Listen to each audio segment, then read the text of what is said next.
doing some diagnosing on the sprayer with our, I'm not sure if I told you guys, had some issues. First and second range works fine. Hit third, you actually slow down a little bit. Go to fourth, you speed up a little bit. It's like, what the heck? But you go down the side of the road, you go angle, and suddenly, oh, we got everything. So doing some Googling, you turn the sprayer on, pull the lever out, put it into fourth range, and you check for magnetism on these solenoids. There, look at that, good hard magnetism there. The front two, magnetism there. This one, well, look at that, nothing. Both front two have it. This one, nice and strong. Well, decently. Hold it. This one, a little weak, but it still has magnetism. So, either the solenoid crapped the bed, which all you do is just swap solenoids, which I'll do, or there's a wire issue, which it could be wire issue. Like, these are not that great. This one is kind of pinched a little bit there, and this kind of, yeah, so let's see, might be the issue. It'd be nice if it was a solenoid, but the thing that makes me think it's not a solenoid is because sometimes it does work. You go on a side hill and suddenly away you go. We'll see. Oh, this is a perfect spray day. It's warm, light breeze.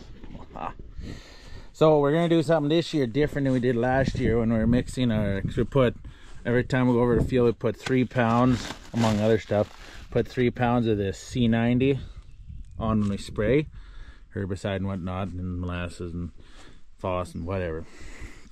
Last year we were trying to mix it every time we loaded the sprayer. We would mix the salt, and we had filter racks, and oh, it was a gong show. Absolute crap. Kept plugging the sprayer up. So what Andrew did last year, he was the batch tank, that's actually the old tank off this wagon, and he'd batch up like 20 bags at once. So we're gonna try that. We're gonna put 1,200 pounds in, 24 bags, and we'll see how much it gets us, and then we'll put it through the handler, so that'll help dissolve it as it goes in, and then we'll see how, that's 400 acres worth of salt. So we'll see how that works. And then get the tote of molasses. Probably put like, I don't know, it depends how much water we end up putting on there. Probably put 4 or 5 totes of salt water on the trailer, and bags of EFOS. Yeah, fill it up with water, chemical. I will start spraying. I'm excited. There we go, got 24 bags in there, and it's right full. Kind of was hoping it wasn't going to be right full, but I was a little slow putting them in. Oh, we got lots of time. No. So, we'll just let this circulate, have it slow, because if there is any granules in there, I don't really want to wear the pump out. So, we'll just let it slowly circulate for a bit. Now we'll give her the corn. Feed her the corn. Alright, let's see what our filters look like.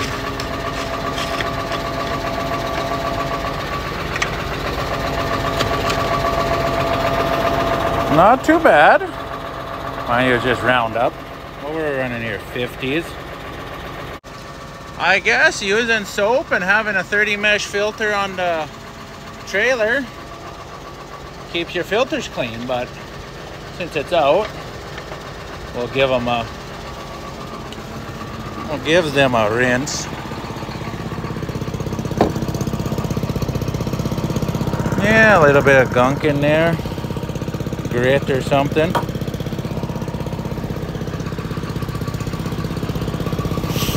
Ah, I can't do this with one hand.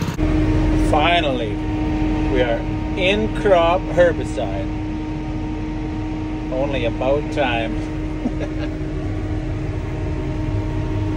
Spraying the kern right now with some Brotex or bromoxynol for broadleaf. So hopefully that stuff. Buckwheat. You can see corn there in places. We're putting on the juice. 20 gallons an acre. We're gonna smoke this stuff. Cook it. Plus we're feeding the corn at the same time. Got C90, some EFOS. What else? Molasses. A little bit, like just over half a liter of molasses. Yeah. Yippee-ki-yay.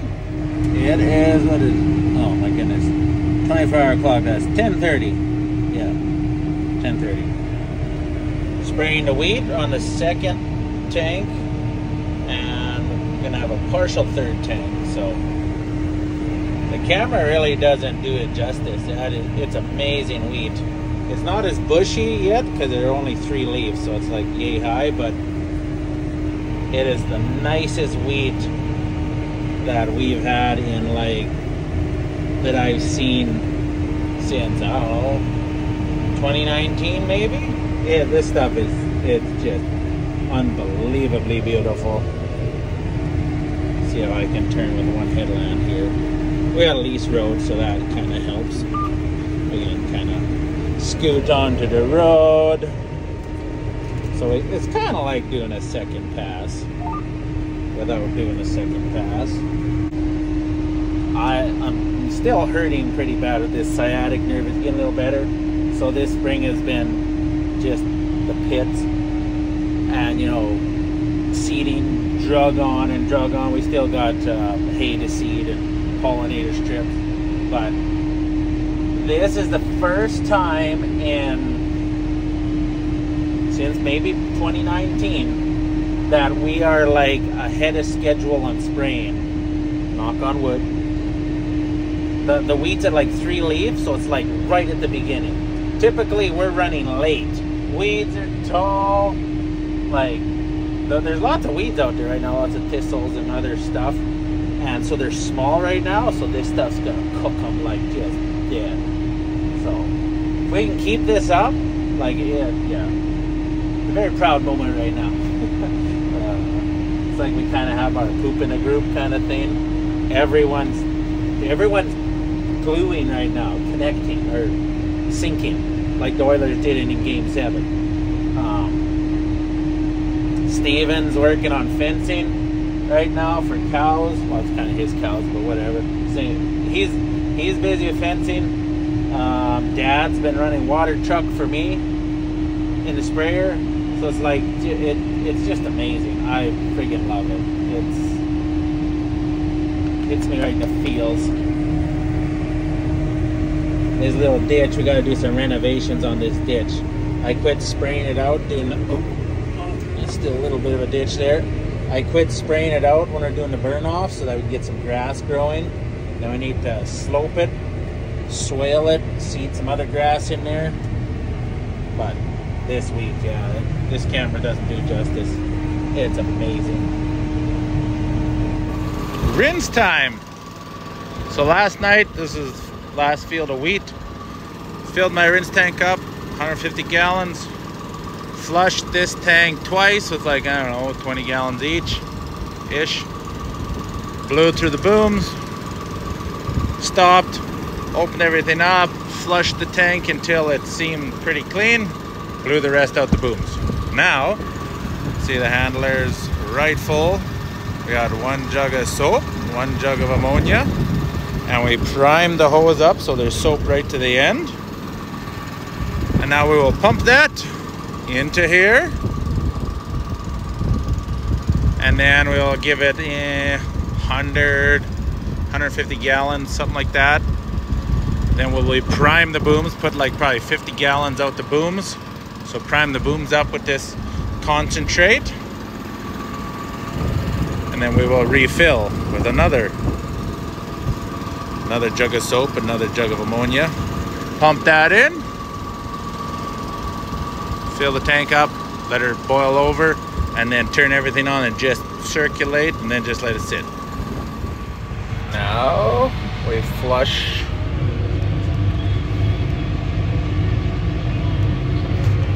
50 gallons, true. Actually, you know, it'd be less than that. It would be 40 gallons. Got soapy bubbles coming out the end. Perfect. Oh, there we go. We're about full. Oh, look at that. Soapy bubbles coming out the top. Our sight gauge, it should be spilling over the end.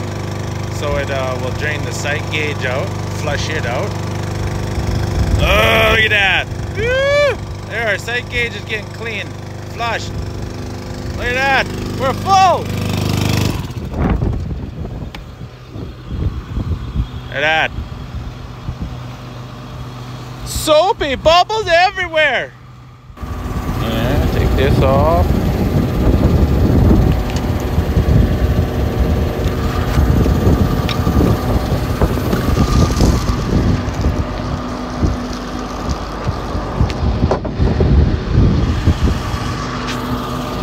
So we got the pump running.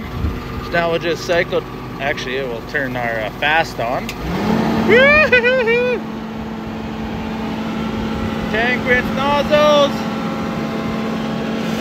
bypass,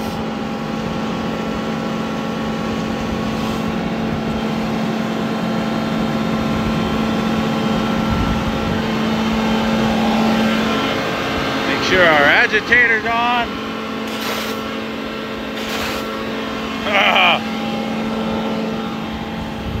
And that's it for a couple minutes and then done. Let her be. Well, that was a good Canada Day. Had a big old party. Just kidding. Neighbor came over for hamburgers. The boys were out. We saw fireworks last night, right? Yeah. So now, before you guys go home, we're going to soup up the Jeep. We're going to put a John Deere license plate on it. So we'll do like that then? No, like this. Like that. It's so better. It's so better. Look, goes like this. Yep. Okay, so we'll screw there and there. And there. Oh, so we got to get more screws then. Alrighty, let's screw it up. Look at that, huh? That Jeep just doubled in value. And they're not coming off either. Shall we go pull it to the charging station now since it's out of juice? Or is it still good to go? Go forward. Okay, go.